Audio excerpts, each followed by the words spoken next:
Once in a blue moon, a board game comes along that changes everything. Is Undaunted Stalingrad that board game? Let me answer that question with another question. Is Pandemic Legacy Season 1 that board game? Is Memoir 44 that board game? Is Dominion that board game? Is Crash Octopus that board game? Yes, yes, yes.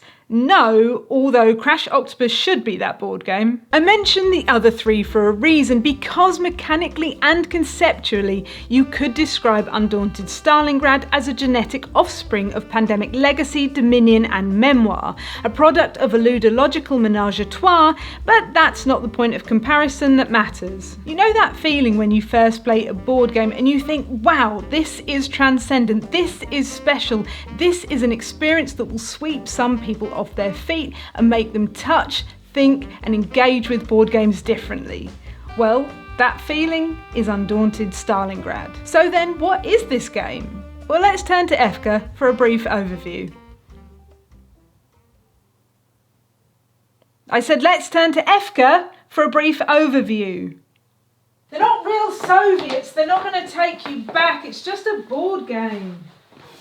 You could give me a paper cut though. How about I give you a paper cut now and then you won't be scared of it? Hello, this is Undaunted Stalingrad. This is fine, my thighs are fine, they're not trembling. Stalingrad is the fourth installment in the Undaunted series, which began with Undaunted Normandy, followed with Undaunted North Africa, both expanded by Undaunted Reinforcements that also serves as storage for all three titles combined. You'll notice that Stalingrad is significantly chunkier than its predecessors, and it definitely ups the component count, but comparatively, its ambition has also ballooned to burst the seams of this unashamedly enormous box. In this exclusively two-player game, you, and hopefully not your significant other, preferably just some random person that you don't want to remain friends with, will each take on an opposing side of a bitter conflict in World War II. The available sides in this installment are... well, let's just say that in 2022, you won't be ordering a t-shirt with your team's logo on it. Okay, you picked your team, what next? Next, you do some deck building, and not in a fun on a porch kind of way, if you know what I mean. Nobody knows what you mean, but I do recognise deck building when I see it. Every time you plug it into Undaunted, you will consult your very own private scenario book, and this will tell you what your starting deck will be. Often it will consist of cards that represent your soldiers on the field, such as riflemen or scouts belonging to one of two squadrons. You might even end up with two different soldiers with the same designation, such as two riflemen from Squadron B. But on the map they function as the same token. There's also cards like your platoon sergeant or one of your squad leaders. They don't have tokens, but they do boost your troops by letting you purchase new cards, which could be altogether new units on the map. Would I like a machine gunner? Thank you very rat-a-tat-a-tat. Finally, there's Fogs of War, dead cards that gum up the works. But how could that be? You say it has a number 1 on it, and we all know that number 1 is the best. Not when it comes to initiative. Each turn you will draw 4 cards from your deck, 4 potential soldiers to send into battle. Except this is a brilliant lie and is the real ingenuity of the Undaunted system. You have to pitch one of these cards for initiative, each player simultaneously choosing one card in secret and revealing it. You won't get to play with that card. You won't be able to send it into battle to try and eliminate a rifleman about to shoot up your troops. You won't be able to use it to take control of a building that Commander said is the most important thing. And of course, the better the card, the more you want to keep it to play it, the higher the initiative. But if you do play it for initiative, you might get lucky and get to go first. To up the ante even more, each of the 3 cards you do get to play can only do one thing. For example, this machine gunner can either move or shoot. If you want to do both, you better have drawn 2 in the same hand and not also played one for initiative. That's not very likely. Thing is, You want both. Undaunted is a game of compromises and risks that compound every turn.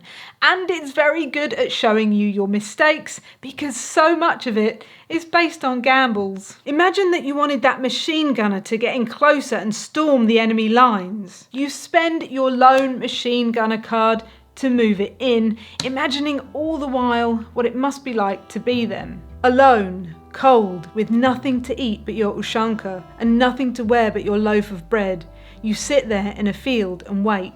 Exposed to eastern winds and western bullets, you contemplate how life brought you here, what it is you truly want. You realise quickly that what you want is to shoot your gun and not die. But there's been no order to shoot your gun and not die.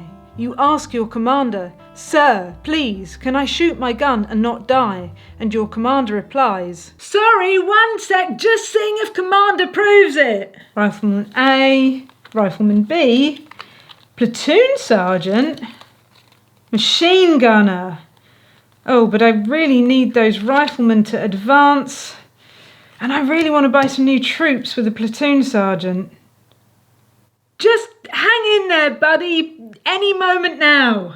I don't get it. It sounds exactly like Undaunted Normandy, but Undaunted Normandy is £25 and this is £90? Why would anyone buy this? I'm glad you asked that question that you yourself didn't know the answer to, even though you wrote the script. Well, I certainly didn't do it because we had to overview Undaunted for those unfamiliar with the system. No doubt. What are you not going to do next? I'll tell you what, I definitely won't critically analyse Undaunted's shortcomings to emphasise how Stalingrad triumphs over them. Right, let's critically analyse Undaunted's shortcomings to emphasise how Stalingrad triumphs over them. Here's a brief overview of the very first scenario you will face. At first glance, it's a very symmetrical battle. Both the Germans and the Russians have the same starting deck, access to the same units, and the same objective, control tiles with a total of 4 command points. But take another look and you can tell that the proposition for each side is very different. The Germans start with 2 machine gunners camped in these tiles,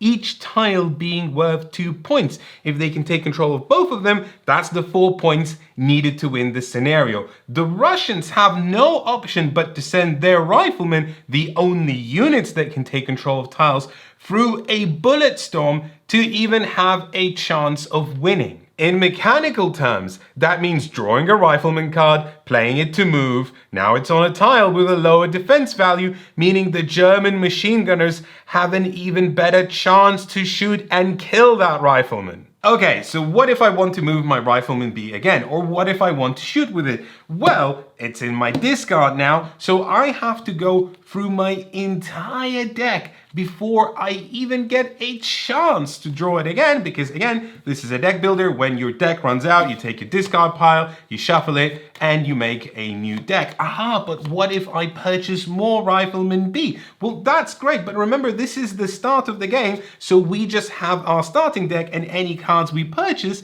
just go into our discard pile, meaning it'll only be until I shuffle my deck that these new cards start to circulate. Meanwhile, whilst I'm waiting for that to happen, nothing stops the Germans from just shooting the Rifleman B. And if they successfully do that, I have to remove that card from my deck from the game. And if that was the last Rifleman B card in my deck, then to add insult to injury, I have to move it back 1 space, literally waving a white flag. However, the distance the Germans need to cross to secure victory, first with scouts, then with riflemen, is much greater. And if in that time the Russians can dismantle this enemy encampment, they'll turn a hurdle into an advantage. Undaunted is fantastic at painting a strategic landscape through play. It's also very good at showing you where you succeeded and where you went wrong.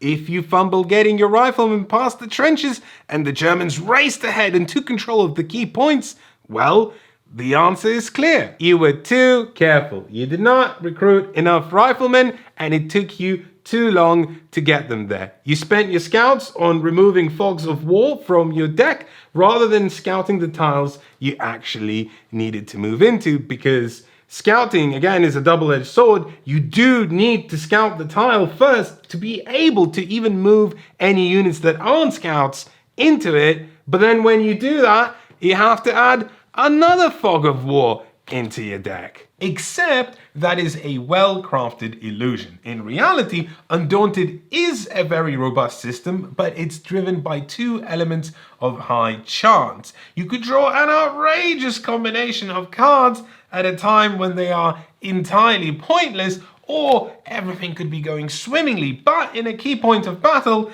you draw a hand that is as barren as the wind's whistle. That's then further compounded by dice, and not just any dice, 10-sided dice, which aren't exactly known to be reliable. You can, of course, affect all of that. For example, a scout could remove a fog of war from your deck permanently. That's good, but you will notice that a scout has a whopping 4 actions. What are they? What could you do instead? You could, for example, add a fog of war into your opponent's deck. Is that good? Yes. Is it better than removing a fog of war from your deck?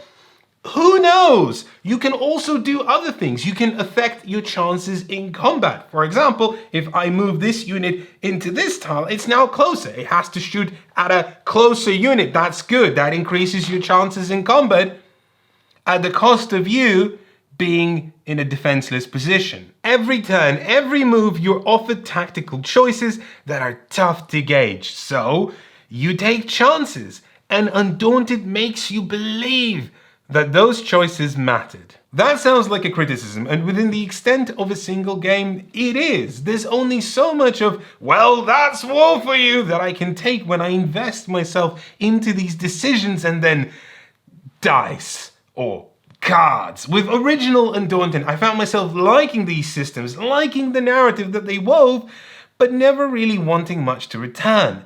And return is what I got from Stalingrad, because it's a campaign game! What do we want? More campaign games! When do we want them? I think if we try, we could maybe get everyone together. Just 1 second.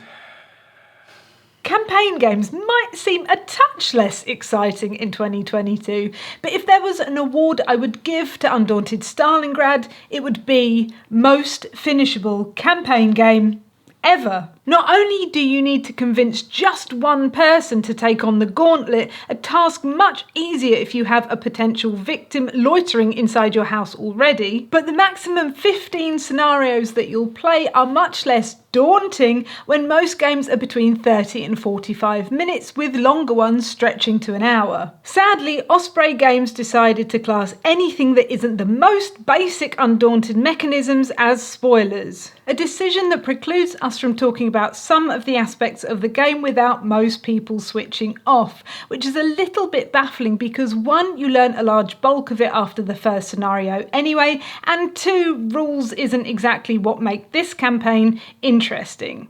But if you want the juice, a spoiler-tastic unscripted chat will be on our Patreon. Yevka, when will it be on our Patreon? Now, literally now, along with all of my top 97 games, apart from 10 to 1, that's for later. The very first thing you notice when you rip the lid off this box is the colossal number of tiles inside. These serve as the totality of Stalingrad, with each scenario zeroing in on a specific area. Then there's a slightly smaller drawer of tiles that serve as replacements. Here I have to be a little vague because, again, spoilers, but the gist is that these replacement tiles will sometimes replace the existing city tiles, meaning the decisions you make in battle will come back to affect future scenarios. Maybe past Elaine shouldn't have censored that building 3 days ago, because today Elaine has to sit in that building and somehow defend it. Bonus, if you wanted to, you could actually lay out all of the tiles if you have a table big enough to see the whole of the city, which is really neat. Pointless, but still neat. I say this to emphasise the sense of consistency that pervades the campaign, and the thing that cements that is these two individual scenario books. My heart skipped a beat when the rulebook said that my opponent could never see my secret scenario book, and nor could I ever read theirs. And then when I found out there were scenarios with actual rules that had to be kept hidden from my opponent, I was telling the NHS to get the EKG machine ready. To top it off, there's even a table that is easily the most exciting table since the invention of Microsoft Excel, or LibreOffice Calc for the real rebels amongst our viewers. The idea here is that the game is always in a shifting state depending on who won the last scenario, and that state is tracked with a code, say something like 2A. But this code remembers the outcomes of all previous game states and leads you towards the next scenario that's most appropriate based on everything that has already happened. Not really a spoiler, but if you peek towards the end, you can see that the last scenario has a whopping 14 game states leading into it. Looks complicated, but it isn't. You simply find your current campaign state on the campaign tracker, and that tells you which bit of narrative to read, then that follows into scenario instructions. And when you finish that, you just find the new game state. Voila! And there's a persistent narrative that also responds to these game states. And once again, it differs depending on which team's booklet you're holding. And it's board game narrative, so pedestrian at best. However, it does a lot with how little there is of it. It establishes the important characters, which range the whole gamut from reticent about war to excited about war, recounts the effects of the previous scenario, and establishes some strategic underpinnings of the upcoming one. But the point of narrative here isn't to tell a great story, because that's never been how Undaunted told its stories. The real retelling of events comes through scenarios, the choices you make, and the consequences of those choices. I've often thought that scenario design is the unsung hero of board games, and nowhere is it better seen than in Undaunted. To tell you any more would be the real spoiler, so you're just going to have to take my word for it. It's not the types of new soldiers that you unlock that matter, because they will become evident as soon as you see the punch board. It's the effects of your journey as a commander. Any scenario can end in one of three ways. Either team achieves their objective, you rout all your opponent's riflemen, or, and here is the banger, your opponent concedes, which might seem anticlimactic, but this system manages to make Concession feel like an appropriate conclusion. If I was playing any other board game and my opponent conceded, I'd feel weird. I think calling it bad sportsmanship is a bit misguided, but I'd certainly feel like maybe they were having a bad time and the game failed at facilitating a chance for everyone to have fun. But Undaunted makes concessions feel like good strategic decisions, especially for someone who's playing the long game. A good commander wouldn't risk everything on a foolhardy objective, especially if luck hadn't been on their side. In fact, in one of our games, Elaine conceded within the first 5 minutes of us playing, and all I could think was, yeah, that makes sense. Considering that start, that is what a good commander would do. Who cares about their soldiers? All right, yeah, that's me, yeah. Talking of soldiers, Undaunted always had this layer of emotional investment, like giving soldiers actual names, which I always thought was a cheap attempt at sentimentality. Like, ooh, did you consider that these are real people? No, they're not. They're cards. The only damage they'll receive is scuffed edges from constant shuffling, and when they're done fighting, they'll sleep very soundly in their calyx. Or at least, that's what I thought when the scope extended to just a single scenario. But Stalingrad says, no, we're going to simulate something here, and you have to buy in for the long haul. And suddenly, I started developing relationships with these cards. They became familiar, not just because of their faces and names, but because they weathered battles lost and succeeded admirably in battles won. Some might have been instrumental in a pivotal moment in battle, others might have just always reliably been there. I would draw my 4 cards for the turn, and instead of immediately going, right, what can you do for me? I thought, hey, I know you.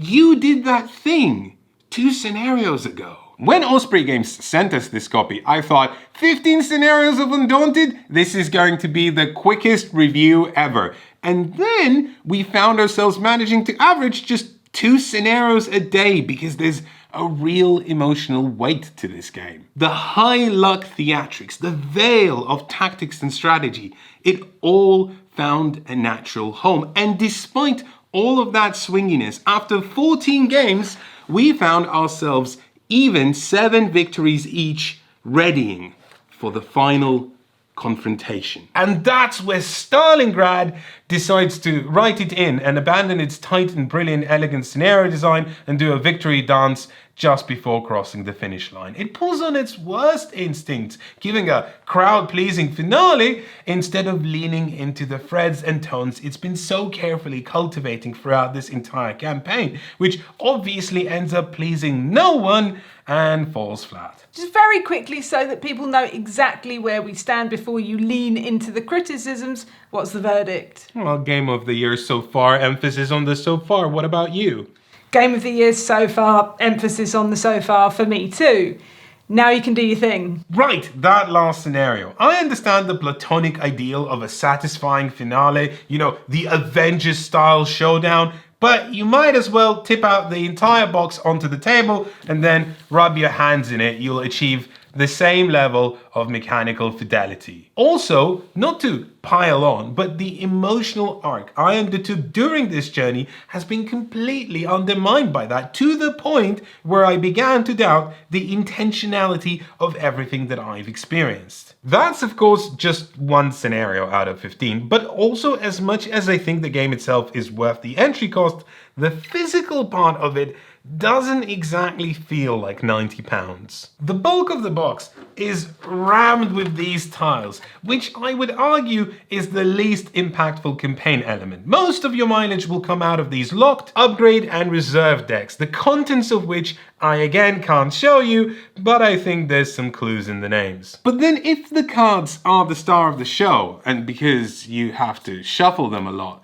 why make them so cheap? Stalingrad has clearly been designed with replayability in mind because you can reset the entire campaign. But if I'm going to hold these in my hand all of the time for that price, I'd want them to at least feel better than the stuff you get in Top Trumps. None of that stops me loving the game, but I also wonder how much mileage would I get out of regular Undaunted if I just botched a homebrew campaign system for it. If you love Undaunted, I think you owe yourself a copy of this. It'll be a memorable experience, you'll talk about it for years to come. But if you've never played Undaunted and you're not sure whether you're going to love it, I think the first game in the series is going to be a better purchase to test the waters. On the very final note, on this level of simulation, in a game that's meant for less historical wargamers and more for general audiences and serves as entertainment, I'm just not sure how comfortable some of you will be with what you're doing here, especially with these teams. That's of course a personal choice, but I developed an emotional connection with Undaunted Stalingrad, and whilst that's certainly a selling point, is it necessarily a good thing? Just what are we enacting here? This isn't All Quiet on the Western Front. This isn't literature. It's play. You're not feeling what some author wrote for you to feel. You are feeling your own feelings of war. Simulated cardboard war, and those are not real, but I imagine they are more real than you give them credit for. So I haven't got any easy answers for you, but the more I look at it, the more it disquiets me.